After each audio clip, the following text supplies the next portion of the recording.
Bonjour! Aujourd'hui, j'ai reçu pour une deuxième fois Joanie Loisel, qui est psychoéducatrice. La première fois, elle nous avait parlé d'anxiété. Aujourd'hui, elle est venue nous parler d'estime de soi. Elle nous a parlé des bases à établir chez notre enfant et de comment faire pour bien aider notre enfant dans son estime de soi. Je vous souhaite une bonne écoute. Bienvenue au podcast Grandir ensemble. Ensemble! Par Placote. Bonjour Joanie. Allô. Je suis contente de te recevoir pour une deuxième fois ici sur le podcast Grandir ensemble. La première fois, on a parlé de l'anxiété. Aujourd'hui, on va parler de l'estime de soi. Par contre, j'aimerais avant que tu te présentes, bien entendu. Je m'appelle Joanie Loisel, je suis psychoéducatrice, uniquement en pratique privée depuis déjà un moment. Oui, bon, super. Puis, on pourra parler tantôt à la fin là, de tous tes projets aussi. Ouais. Tu nous as parlé de certaines choses la dernière fois. Donc, l'estime de soi. C'est quoi ça? C'est quoi l'estime de soi? Parce que c'est assez vague comme terme. C'est un peu abstrait. C'est très abstrait. Oui. On dit tout le temps, oui, il faut qu'il y ait une bonne estime de soi. Ça se construit avant 5 ans. Non. Mais c'est quoi? C'est quoi? Ça mange quoi en hiver, l'estime de soi? C'est l'évaluation positive de nous-mêmes. OK, comment on se perçoit? De sa valeur comme personne. C'est la conscience de notre valeur personnelle. OK. Donc, ni trop, ni pas assez. Ah, c'est ça, parce que ça peut être trop. On n'est pas narcissique. Oui, je comprends. Puis on se sous-estime pas non plus. Oui. C'est comme à sa juste valeur. Oui. Avec nos forces, oui. Puis avec nos défis. Oui. Il n'y a personne de parfait. Bon, de toute façon, là, c'est ça. On va mettre ça tout de suite au clair. Ça n'existe pas. Non, c'est ça. Oui. Alors, c'est de s'octroyer des qualités puis pas avoir honte de les dire. Dire, ouais, moi, je suis fort là-dedans. Je suis bon là-dedans, puis je me prends pas pour un autre. Non, c'est ma force. Mais c'est vrai, c'est ma force. Oui. Puis, moi, ça, là, c'est un peu mon défi. Oui. Je suis très perfectionniste, tu sais, puis... Mais bon, je m'accepte comme ça. Oui. Parce que nos défis, là, souvent, ça nous donne des forces. Je suis perfectionniste. OK, des fois, ça peut me nuire. Oui. Mais d'autres fois, par exemple, ça peut être super payant pour moi dans des situations X, Y, Z. Oui. Donc, c'est vraiment comme s'apprécier à sa juste valeur, comme on est. Comme on est. Oui. Sans trop, sans pas assez. Sans pas assez. OK, parfait. Exact. Puis là, l'estime de soi, maintenant qu'on a mis la définition officielle, qui reste encore un peu difficile à dire, à juger, surtout chez l'autre peut-être, surtout quand on devient parent. Mais oui, y a-t-il une bonne estime ou il n'y a pas une bonne estime? Je sais donc bien pas. Plus jeune, c'est difficile comme parent à avoir le regard sur l'estime de soi de son enfant. Plus il vieillit, on peut le diviser en trois. Il y a des chercheurs qui ont mis ça, puis moi, j'ai adoré ça. En fait, c'est se voir, s'entendre et s'aimer. OK. Se voir, avoir un regard sur soi, puis se voir bien. Oui. S'entendre, notre discours intérieur. Qu'est-ce qu'on se dit dans notre tête? Qu'est-ce qu'on se dit dans notre tête? Oui. On se traite-tu d'incompétent? Oui. On se dit-tu, hey, moi, je suis vraiment nulle? Ou on s'entend, mais de façon positive? Puis est-ce qu'on s'aime? On se regarde dans le miroir. On est-tu comme, hey, all right? Oui. Pas tant physiquement, ben ça pourrait aussi, mais aussi, plus comme... Est-ce que j'apprécie ce que je vois? Oui. Je m'aime-tu, moi, comme personne? Fait que se voir, s'entendre, puis s'aimer. Moi, je l'adore. Ça, c'est comme les trois sphères, là. Oui. Oui. Exactement. Alors, on part? On part. OK. Dans le fond, la prémisse de base de l'estime de soi part dans la relation d'attachement parent-enfant. OK, donc bébé naissant, là. Bébé naissant. Puis écoute, ça pourrait être même... In utero. Oui, exactement. Avant la naissance, mais je me flatte la bédaine, je l'aime. J'ai déjà un attachement avec mon bébé, même s'il n'est pas encore né. Oui. Mais cet attachement-là, c'est vraiment la prémisse de base de l'estime de soi. Donc, à quel point le parent va prendre soin de l'enfant, va répondre à ses besoins. Et là, je pourrais me perdre là, dans l'attachement parce que ça, j'adore l'attachement. Oui. Peut-être qu'on te réinvitera pour en parler, d'ailleurs. Je ne vais pas parler de ça aujourd'hui, mais c'est quand même important de dire que c'est la base. Oui, de répondre correctement aux besoins. Je suis sûre que si vous écoutez le podcast aujourd'hui, probablement que vous avez un attachement sécure avec votre enfant. Parce que vous êtes intéressé déjà, c'est comme... C'est déjà un gros plus. Oui, c'est ça. Mais il y a d'autres familles où est-ce que l'enfant n'est pas voulu, où il y a de la négligence, de la maltraitance. Mais là, le lien d'attachement ne se fait pas. Oui. Bien, c'est sûr que là, la suite va être difficile au niveau de l'estime de soi pour l'enfant. OK. Fait que c'est pour ça que je dis, c'est vraiment comme l'assise, c'est l'attachement de l'enfant. Pour donner une bonne base. Pour donner une bonne base. Oui. Fait que ça, c'est la base. Oui. Mais c'est quoi l'attachement dans le concret? Ben oui, c'est quoi l'attachement? C'est quoi l'attachement dans le concret? C'est pas prendre une laisse puis attacher l'enfant. Mais non. Mais c'est répondre à ses besoins. OK. Répondre à ses besoins dès qu'il est tout petit. Donc, le prendre, le nourrir, le réconforter quand il pleure. Puis il y a une différence entre besoin et désir. Oui. Moi, je dis tout le temps à la blague, s'il veut le verre de la pâte patrouille, c'est un désir. Oui. C'est pas un besoin. Oui, parce qu'il pourrait prendre l'autre verre puis il va boire quand même. C'est ça. C'est ça. Mais s'il a envie d'un câlin, parce qu'il est en vide affectif, puis que là, il fait une crise parce que c'est sa façon à lui de vouloir un câlin, bah, c'est pas super adapté comme façon de demander, mais c'est sa seule façon qu'il connaît parce que tu vas aller le voir. Mais ça, c'est un besoin. Oui, si on pense, par exemple, souvent quand on devient parent, le sommeil devient plus rare un peu, on va dire. Quasi absent. C'est une option. Mais le besoin de l'enfant la nuit, par exemple, de se faire réconforter. Puis des fois, on entend souvent, il n'y a pas nécessairement besoin de manger, mais il y a besoin que son parent soit là. Oui. Donc, c'est ça commence même là, à ce moment-là. Exactement. Fait que moi, je suis en détresse, puis ma seule façon de l'exprimer quand je suis bébé, c'est en pleurant. C'est ça. J'en ai pas d'autres moyens, c'est ça. Ben là, c'est toi, comme parent, il faut que tu saches, c'est difficile.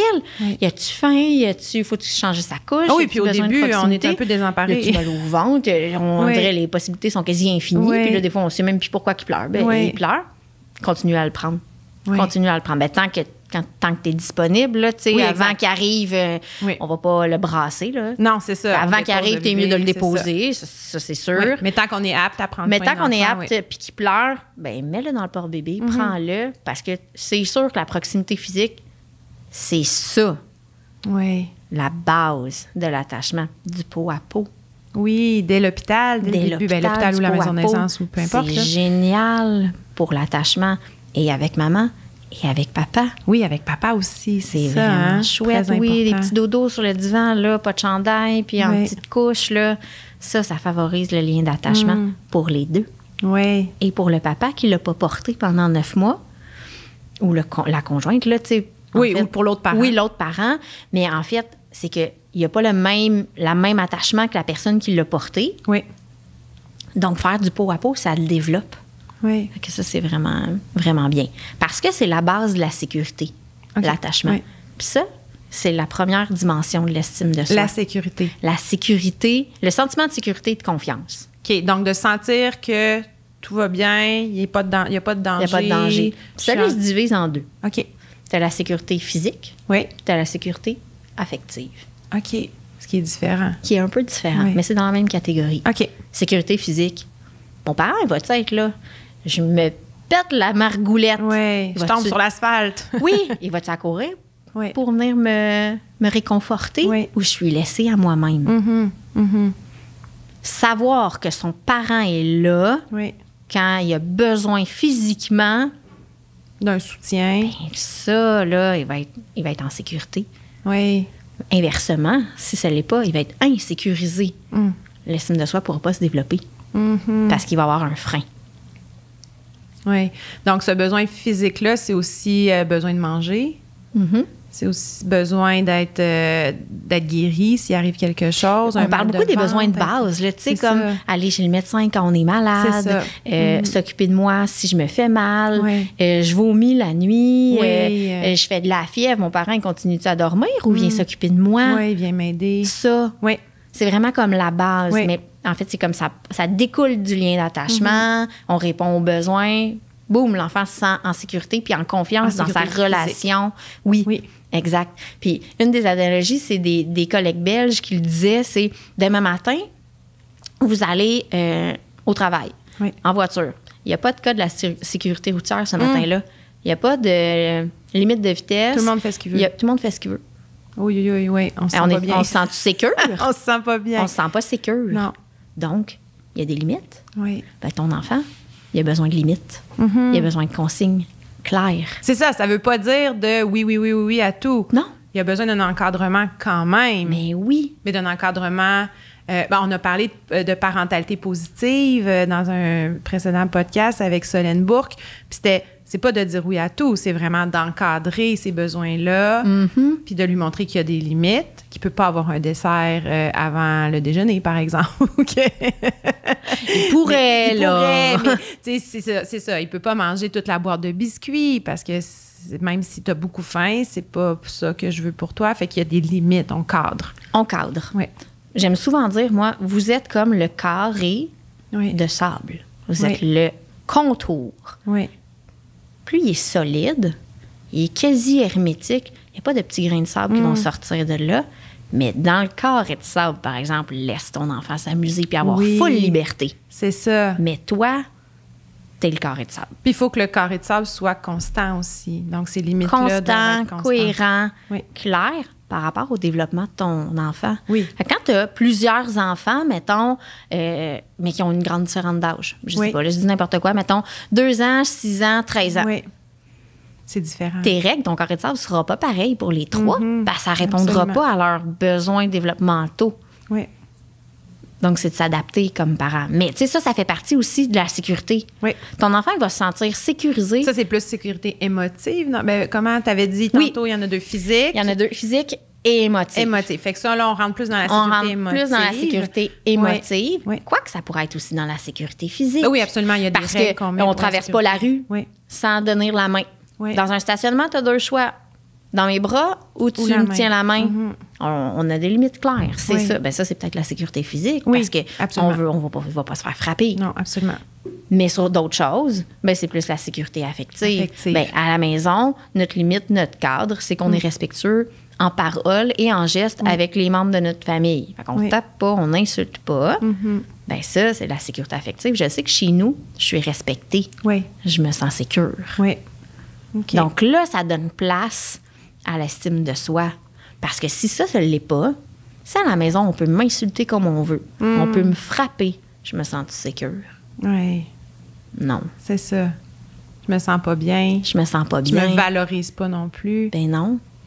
Je suis pas considérée. Oui. Puis l'enfant, ce qu'il veut, c'est être aimé. Puis une façon de démontrer ça, ben c'est en le respectant, ton enfant. Oui. Puis en prenant soin physiquement. Fait que ça, c'est comme la première dimension pour la base de l'estime de soi.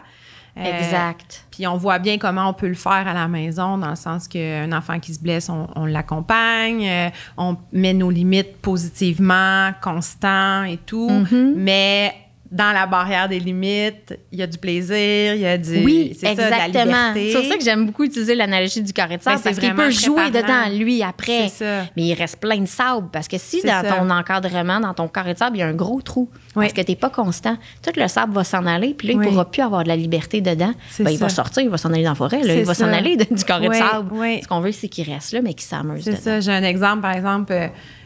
moi, les enfants, la règle à la maison, c'est on ne saute pas sur le divan.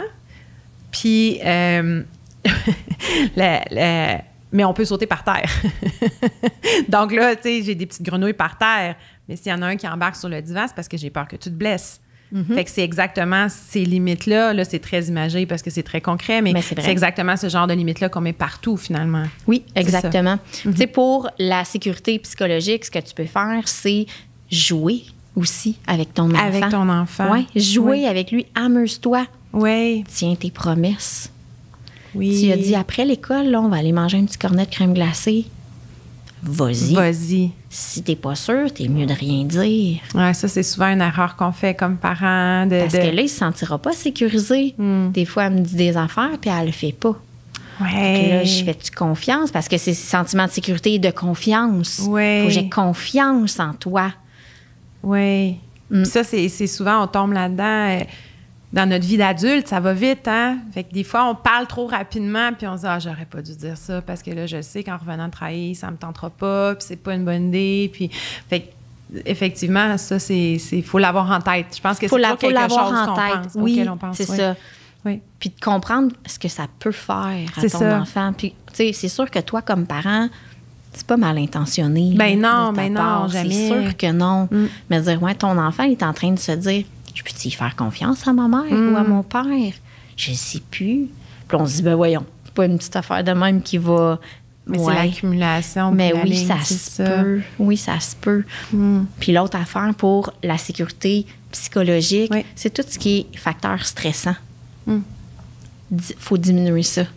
Diminuer le stress.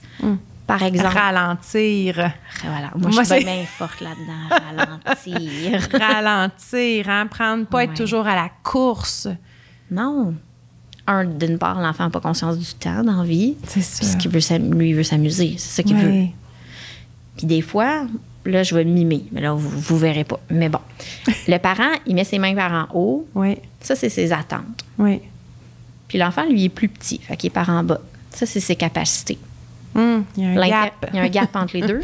Oui. Ce gap-là, c'est du stress. Oui. Plus le gap est gros, moins l'enfant il a son sentiment de sécurité puis de confiance. Donc, moins l'estime va se placer. Exact. Donc, des fois, diminuer nos attentes. Des fois, on voudrait qu'ils soient des mini-adultes. Oui. On voudrait qu'il y ait les réflexions logiques que nous, on a. Oui. Voyons pourquoi tu as fait ça. Mais mais ils n'ont pas le développement ils sont pas capables. mature de leur cerveau encore. Fait que des fois, il faut juste un petit peu diminuer nos attentes. Oui, je comprends. Ben là, il est capable, il est assez grand. Oui. Puis ça se peut qu'une journée oui, puis ça se peut qu'une journée non. Ah, c'est ça, oui, c'est ça, parce que ça se peut que ça change d'une journée à l'autre. Il n'y a rien qui est statique. C'est ça. Le développement n'est pas statique. Le développement n'est pas statique, oui. Oui, OK. Ah oui, ça, c'est comme exemple concret de ça, je l'ai vécu, moi, dans tous les moments stressants de sa vie. Mon troisième se remet à faire pipi au lit. Ben, il est propre depuis qu'il y a 2 ans, cet enfant-là. Mais dans tous les moments plus stressants, une rentrée scolaire, quelqu'un qui est plus malade à la maison. Là, il y a eu la pandémie au début. On a changé le lit souvent. Donc, ça, c'était pas statique. Donc, non, c'est ça. Pas statique. Puis quand il y en a trop, mais il n'est pas disponible pour autre chose. Mettons, s'il y a trop de stress, il ne sera pas disponible pour être autonome. C'est ça. Ou pour résoudre des problèmes X, Y, Z de conflit avec sa fratrie, mettons. C'est ça. Fait que ça se peut, ça l'arrive. Oui. Fait que c'est ça aussi, là, vraiment comme tenter du mieux qu'on peut. Je sais que notre vie, elle est effrénée des fois, puis qu'on est comme go, go, go. Mais ça l'induit du stress aux enfants. Dès qu'ils se lèvent, il faut qu'ils se dépêchent à manger, se dépêchent à s'habiller, brosser ses dents. Là, on est dans les tâches. L'enfant, lui, n'a pas conscience de ça, des tâches. Il n'y a pas de plaisir. Ben non, lui, il veut s'amuser. C'est pas plaisant, là. Donc là, puis après, vite à la garderie, ou à l'école. Ou à l'école, oui. Il revient, c'est la même chose. Oui. Là, vite, il faut manger, puis vite, il faut que tu ailles te coucher, parce que là, il faut que tu aies 8 heures de sommeil, là, au moins. Puis vite, il faut que tu t'endormes. Puis relève-toi pas, s'il te plaît, parce que là, ça suffit. T'imagines le stress que ça peut y mettre sur ses épaules? Oui. Ouais. Mais on a juste à inverser les rôles. Tu sais, si c'était notre enfant qui nous demandait tout ça, ça ferait longtemps qu'on y aurait dit hey, « Wow!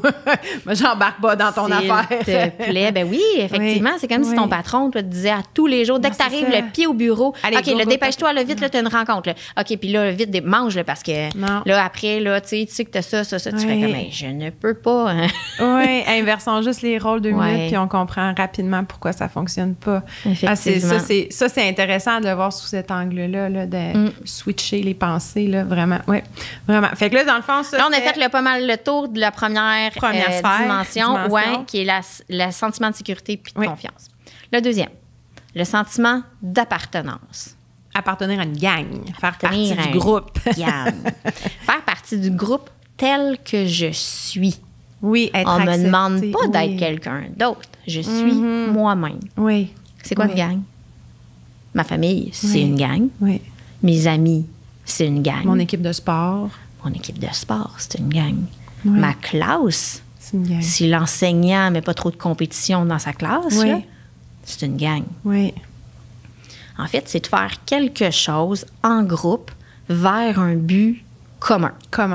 OK. Regarder la télé avec son parent, c'est pas porteur du sentiment d'appartenance. Tu ne fais pas quelque chose dans un but commun. Oui. Tu t'assois à table puis tu fais des cartes de Noël en groupe. Tu bricoles pour l'envoyer à grand-maman, grand-papa. Aha! Ça favorise le sentiment d'appartenance parce que tu as un but commun. Ensemble, tu fais quelque chose ensemble. Oui. Tu l'as dit tantôt, tout ce qui est sport. Oui. C'est super porteur pour le sentiment d'appartenance parce que souvent, tu as des chandails d'équipe. Oui. Et là, visuellement, on est ensemble. Ce qu'on veut, c'est mettre le ballon dans le but ensemble. Oui. Alors là, ça, c'est génial. Vraiment. Fait que quand je disais tantôt les enseignants, c'est des fois juste tourner un peu parce que ta classe peut devenir vraiment un tremplin pour le sentiment d'appartenance. Faire des projets communs en équipe, mais pas comme lequel va être le meilleur. Non, ensemble. Ensemble. Tout le monde Moi, je me rappelle toujours, j'étais en 5e année. Une ligne là, face à face. Le combat des multiplications. Oui! Tu t'en rappelles, toi aussi? Oh oui! Le combat des multiplications. Mais comment tu te sens incompétent quand c'est pas toi qui as remporté la multiplication? Oui, quand tu rates ton coup. Mais ça, c'est pas porteur du sentiment d'appartenance. T'as pas l'impression de faire partie d'un groupe dans ta classe. C'est ça. Alors, des fois, là, tu sais, comme enseignant, tu peux vraiment venir jouer ici pour favoriser l'estime de soi de tes élèves. De valoriser leurs forces aussi à chacun, puis de mettre ça dans un projet commun. Exactement, c'est ça. Tantôt, je disais, dans un groupe, mais tel que tu es. Fait que si toi, ta force, c'est les mathématiques, puis toi, ta force, c'est le français, puis toi, ta force, c'est l'informatique. OK, bien, toi, tu vas calculer ce qu'il faut, toi, tu vas faire le texte, puis toi, tu vas faire notre PowerPoint. On va tous mettre ça ensemble, on va être une équipe du tonnerre. Oui, j'avais vu un super projet, c'est en Estrie, je pense, une classe de première année qui s'était partie une entreprise de savon, je crois. C'est bien cool. Puis là, ceux qui voulaient, ils s'inscrivaient dans des comités. Fait que là, tu avais le comité budget. Fait que là, eux autres, ils calculaient. Fait que les autres, c'était plus mathématiques, c'était plus... Après ça, tu avais le comité création. Donc là, eux, ils choisissaient les odeurs, ils fabriquaient les... Là, tu avais le comité marketing. Donc là, mise les étiquettes. Fait que là, eux autres, c'était plus artistique.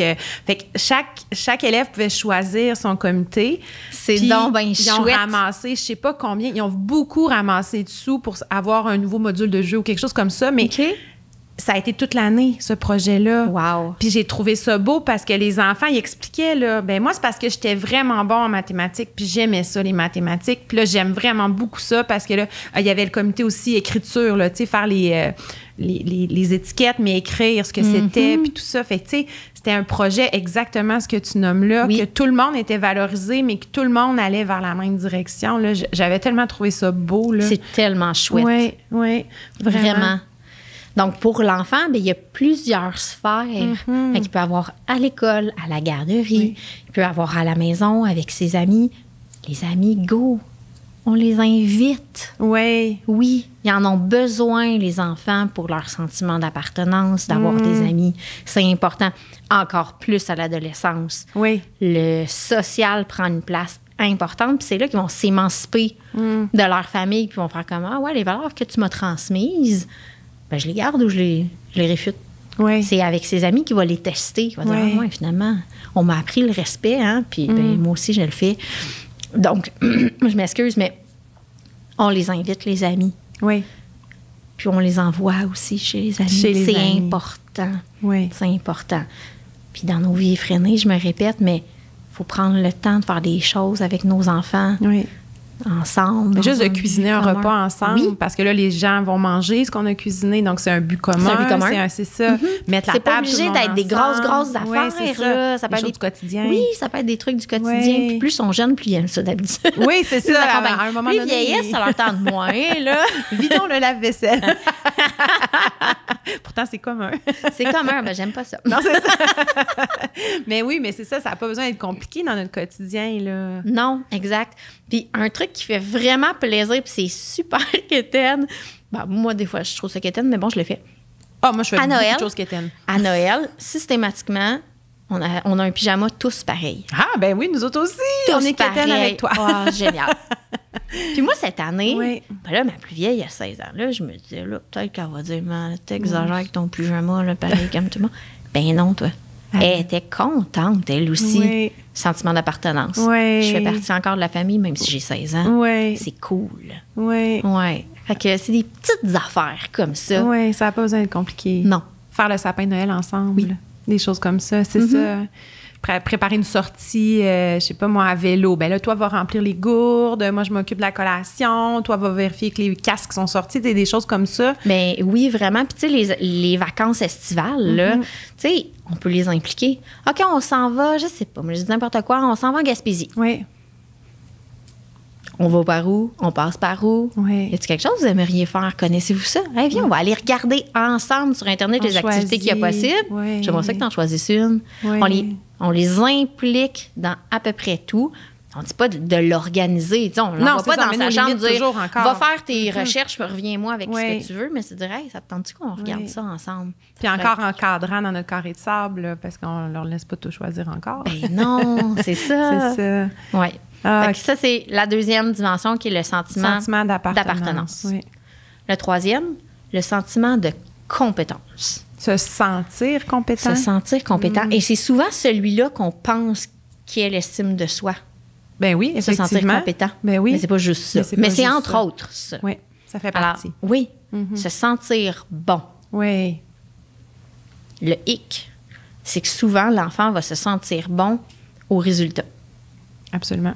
Et non au processus qui a amené au résultat. Oui, il va se sentir bon à la médaille, mais pas à tout l'entraînement et tout le progrès qu'il a fait. Exact. C'est ça. Au risque de me faire lancer des pierres. Non, vas-y. J'aurais envie de vous dire, ne regardez même pas les bulletins. C'est ce qu'on fait chez nous. Yay!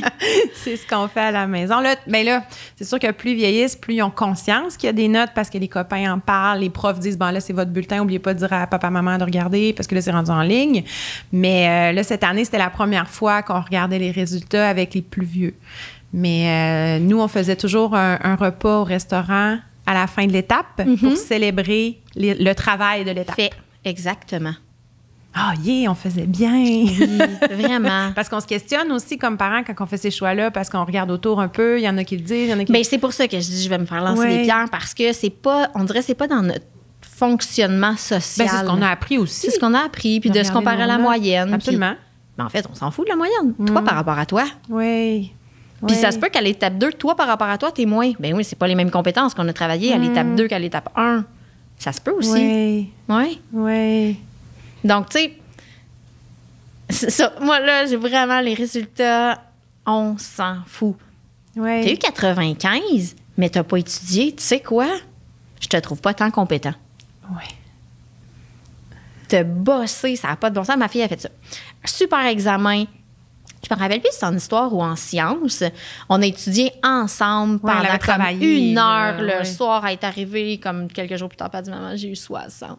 Hey, je dis, tu sais quoi? Je suis super fière de toi. Elle dit, pour vrai? Ben oui, je suis fière de toi. Tu sais pourquoi? Parce que même si tu es au secondaire, tu es venu me voir, tu m'as demandé de t'aider à étudier. Oui. On a pris du temps où est-ce que tu n'étais pas sur ton cellulaire, puis on a étudié. Oui. Tu sais quoi? Moi, ça, je suis over fière de toi. Le résultat? Ça me dérange pas. Oui, parce que peut-être que c'est pas sa force, l'histoire, peut-être que c'est pas ses intérêts, peut-être qu'elle a appris du par cœur pour l'examen puis qu'elle l'a craché sur la feuille puis ça finit là, elle l'a oublié le lendemain. Là, tu sais, c'est ça. Ben oui. C'est ça, absolument. Ah, ça, mais je pense que c'est important parce que, tu sais, si moi, je me rappelle, quand on était jeunes, on recevait le bulletin papier, puis c'est les enfants qui l'avaient dans leurs mains. Oui. Donc là, on le voyait, on comparait, ça devenait un stress. Je reçois mon bulletin, est-ce que ça va être bon? Puis là, plus tard, mais c'est les notes qui te permettent de rentrer dans certains programmes. C'est les notes qui te permettent de rentrer, par exemple, moi, j'étais à sport-études dans certaines concentrations. Puis si tes notes ne suivent pas, même si tu as les meilleures intentions du monde, tu peux être mis. Fait qu'on a grandi là-dedans. On a grandi dans le résultat. C'est ça que je disais. Absolument. C'est vrai que ça a une incidence, là, puis je l'entends. Bien, puis il n'y a pas vraiment d'autres façons, je pense, de faire. Tu sais, par exemple, je pense juste à entrer dans un programme. Si tu as échoué tes maths, tu ne rentreras pas en actuariat. Tu sais, dans le sens qu'il y a certains impacts. Oui, il y a une réels. cause à effet, mais en même temps, si tu t'es donné corps et âme. Oui, c'est ça. Puis que tu ne rentres pas en actuariat, bien, peut-être que c'était pas pour toi. C'est pas pour toi, puis c'est pas ça ta force à toi. C'est ça. Finalement, c'est ce que ça va t'avoir appris. Donc, tu sais, c'est sûr que plus ils sont vieux, puis ils vont se regarder. Puis là, la compétition risque d'entrer. Oui. Moi, j'ai eu... Toi, t'as eu combien? Oui. Puis entre eux, ils vont se challenger. Mais c'est là que les bases doivent être solides. C'est là que tes bases à toi, à la maison, doivent être solides. Vraiment. Oui. Puis on va en parler aussi dans la 4e composante, qui est la connaissance de soi. Mais parce que c'est un peu tout interrelié, cette histoire-là. Mais ça se peut, moi, que je sois moins bon que toi. C'est pas grave. Moi, je suis moi. C'est ça, j'ai d'autres forces. Toi. Oui. Je vais me comparer à moi-même. Si ça te dérange pas, oui. je vais te laisser te comparer à toi-même aussi. Absolument, absolument. Mais on est bien fort là-dedans. Oui. Puis c'est fois le regard de toi comme parent. Moi, j'ai-tu tendance à me comparer aux autres? Oui. Prends ce moment-là pour regarder, revenir vers toi. Oui. Moi, j'encourage-tu le résultat chez mon enfant? Je permets-tu d'aller au magasin s'acheter un jouet de son choix quand il y a un beau bulletin? Oui. Regarde ce que toi, tu mets en place envers ton enfant. Toi, quand tu fais un bon coup, es-tu fière du bon coup ou t'es fière de tout le travail que tu as fait? Que ça, c'est vraiment important. Oui, vraiment. Puis, tu sais, si je pense comme adulte, je réussis quelque chose d'extraordinaire, je suis fière de moi. J'ai pas nécessairement le réflexe de voir ce qui m'a rendu à ce point-là, pourquoi j'ai réussi. Mais c'est vrai que c'est important de se pencher là-dessus, puis peut-être de le nommer encore, toujours de verbaliser. Hein? Oui. Ah, je suis tellement fière de moi. J'avais tellement travaillé fort pour réussir ce projet-là. J'avais mis des heures de travail, j'avais lu, je m'étais exercée, puis là, j'ai réussi. Tu sais, c'est ça, hein? C'est de le dire, puis plus on va le dire comme parents, on envoie ça comme modèle à nos enfants. Oui, c'est toujours ça. Hein? On revient toujours à ça. Ah hein? oui, c'est la base. On revient à ça, oui. C'est souvent la base. Mais ça, je pense que c'est... Puis effectivement, comme tu dis, la compétence, on met vraiment ça directement, l'estime de soi, compétence. Mais il y a d'autres choses, il y a 3 autres aspects autour. Il y a plein d'autres choses. Oui, il y a plein d'autres choses. Puis dans le sentiment de compétence, là, le parallèle que je vais faire, c'est avec les entreprises. Oui. Les entreprises de commerce. Oui. OK? Peu importe qui. Oui. Quand ils mettent des produits sur le marché, ils vont aller tester leur marché. Puis là, il y a des trucs qui se vendent, puis il y a des choses qui se vendent pas. Oui.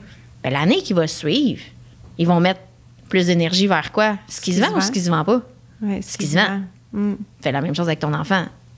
S'il est bon en français puis il n'est pas bon en maths, ça sert à rien là, de mettre toute ton énergie sur les maths. Je ne dis pas de le mettre de côté. Non, il faut quand même travailler. Il faut quand même le travailler. On va le laisser là. Oui. Mais ce qu'on va faire, par exemple, c'est qu'on va aller trampoliner sur les forces. Valoriser ses forces. Pour qu'il se sente compétent. Puis là, ça va fonctionner, son entreprise. Mais c'est tellement l'inverse qu'on fait quand on voit que notre enfant a une difficulté. On veut pousser vers cette difficulté-là. Puis Puis, tu sais, je veux dire, j'embarque là-dedans à 100 000 à l'heure, mais c'est pas du tout ça que je fais au quotidien nécessairement, là, de pousser sur la difficulté pour justement réussir à, on élève, mais c'est pas plaisant, on se bat, on chicane avec nos enfants à ce moment-là aussi. Oui. C'est ça. Mettons, il faut donner un prorata 2 pour 1. OK. Mise 2 fois plus sur les forces que sur les défis. Oui. C'est pour ça que je dis, élimine-le pas complètement. Parce que, mettons, comme des compétences X ou Y, bien, sont peut-être toutes importantes pour son développement. Oui, c'est ça qui va suivre. Mais c'est pas ça qui est important. C'est ça.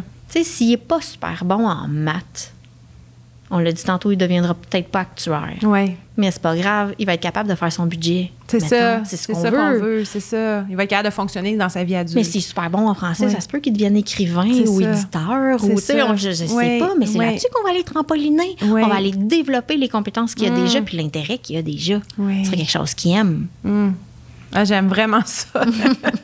Oui, vraiment, là, je pense que c'est comme un point central là, de la discussion présentement. Ah oui?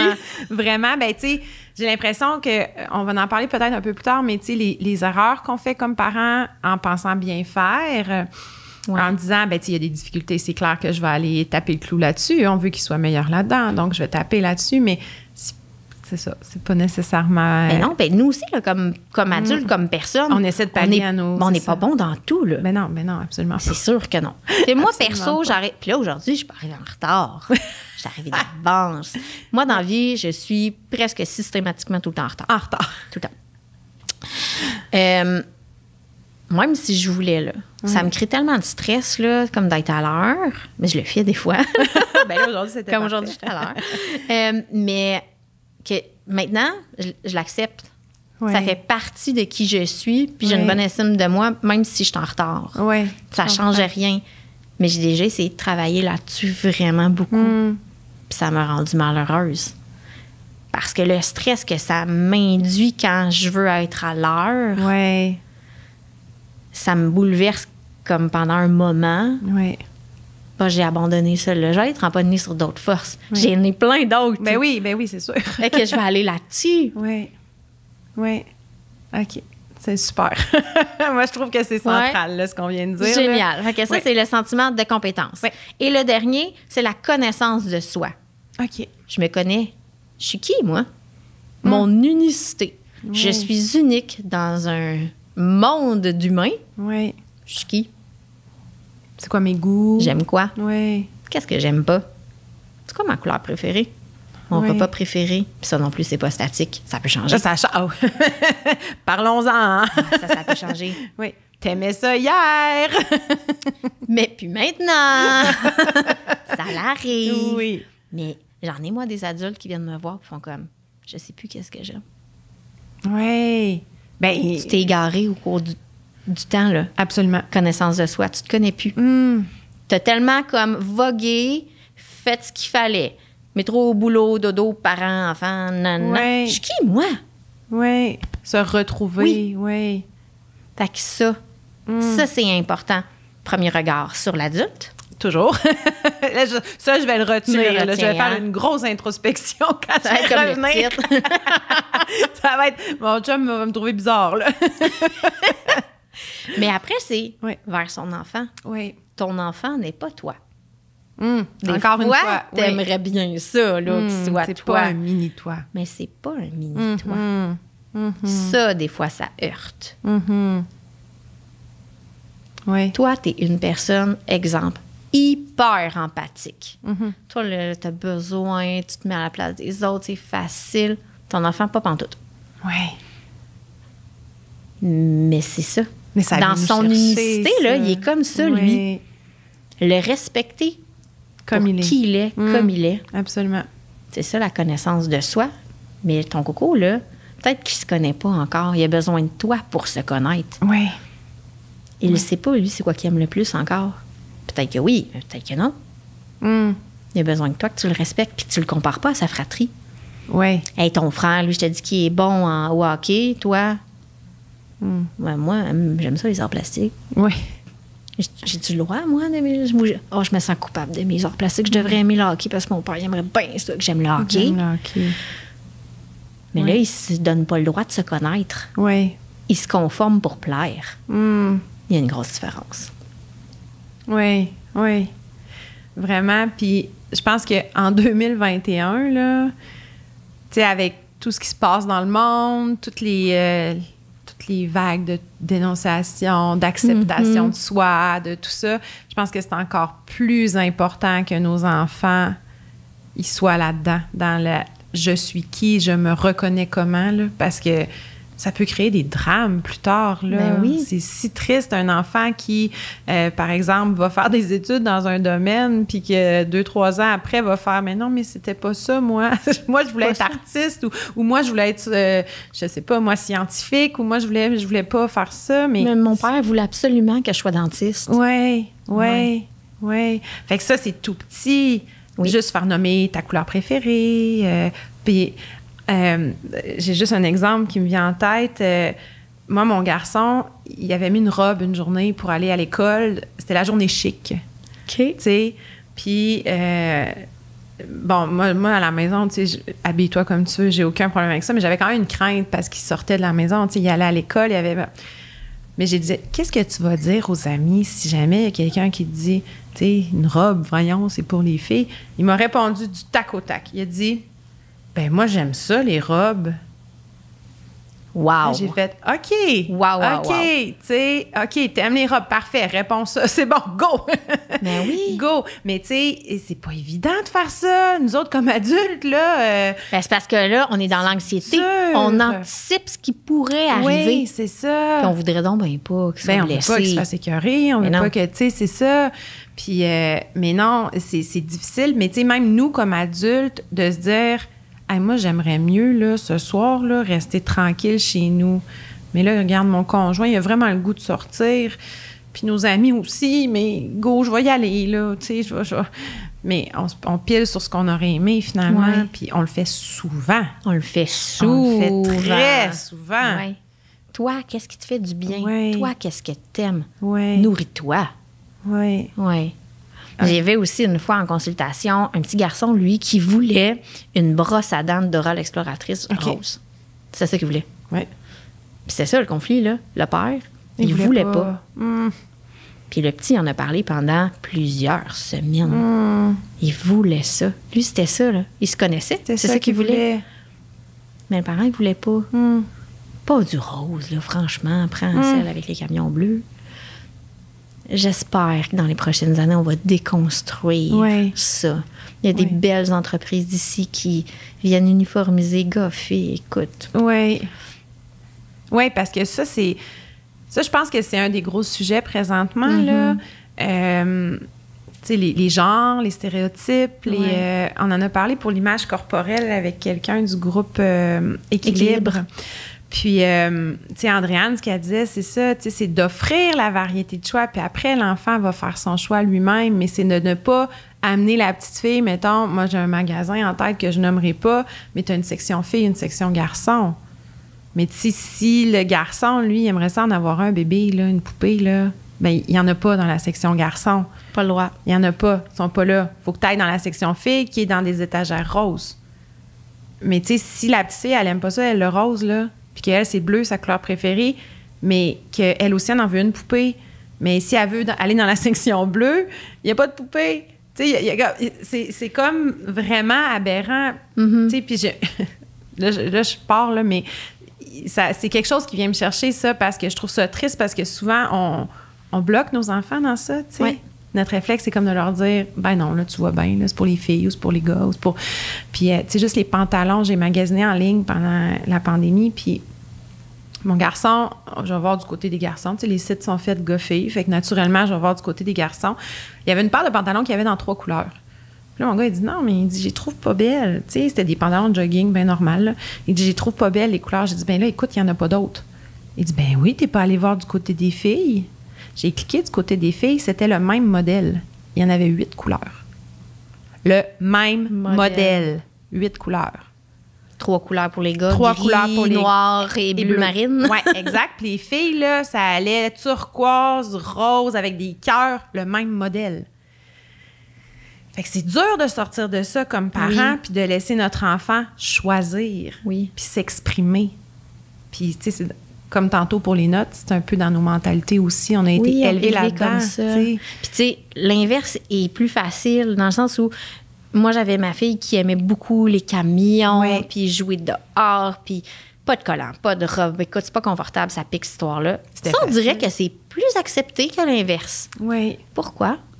Moi, j'aurais juste envie de vous demander pourquoi. Oui. Oui. Ah, c'est vraiment... oui, mais je pense que ça, on n'a pas fini d'en parler. Non, mais ça fait partie de la connaissance de soi. Puis de respecter l'unicité de ton enfant. Il est lui-même. Oui. Un petit électron. Oui, c'est ça. Mais il est lui. Il est lui. Il est, oui, une partie de toi, une partie de ses 2 parents. Oui. Mais ça veut pas dire qu'il est comme vous. Ça veut pas dire qu'il est comme toi puis qu'il aime les mêmes choses que toi. Ah, c'est vraiment très, très instructif. Puis ça nous fait nous remettre en question aussi. Fait que dans le fond, si on résume, parce que là, on achève, OK. Il y a 4 aspects de l'estime de soi sur lesquels on base toute la base. On base toute la base. Toute la base. On met la base de là-dessus de l'estime de soi. Je les répète? Répète ça. Le sentiment de sécurité et de confiance. Oui, physique et émotionnel. Oui. Le sentiment d'appartenance. Oui, faire partie d'un groupe. Le sentiment de compétence. Se sentir bon dans quelque chose. Exact. Et la connaissance de soi. Oui, dont on vient de parler. Écoute, ça, c'est vraiment incroyable comme discussion qu'on vient d'avoir. Je trouve qu'on n'en parle pas assez. Puis je trouve que l'estime de soi, tu sais, notre première rencontre, c'était sur l'anxiété. On en entend beaucoup parler de l'anxiété. On en entend beaucoup parler. Mais l'estime de soi, c'est comme si on mettait toujours des petites couches pour travailler là-dessus. Mais c'est abstrait. C'est pas trop. Tu sais, les quatre composantes, c'est qu'on peut les mettre en analogie sur une voiture. S'il y a une crevaison sur un de tes pneus, là, ça va rouler vraiment moins vite, vraiment moins bien. Oui. Donc, c'est pas juste le sentiment de compétence, c'est tous les autres. C'est ça, c'est important que tout soit là. Oui. Eh bien, Joanie, merci encore une fois. Merci beaucoup. Ça a été une belle discussion. Puis, si les gens veulent en apprendre plus sur ton travail, sur ce que tu fais, tu as un site Internet? Oui, exactement. En fait, mon entreprise s'appelle Hominum, d'un humain à l'autre. On va mettre ça dans les commentaires. Puis, tu es active aussi sur Instagram. J'ai vu plein de belles stories, entre autres. Là. Tu montres un peu ton quotidien. Oui, je montre mon quotidien, oui, exactement. Puis des trucs que tu mets en pratique chez toi directement aussi. Là. C'est exact. Très instructif. Merci beaucoup. Bien, merci beaucoup.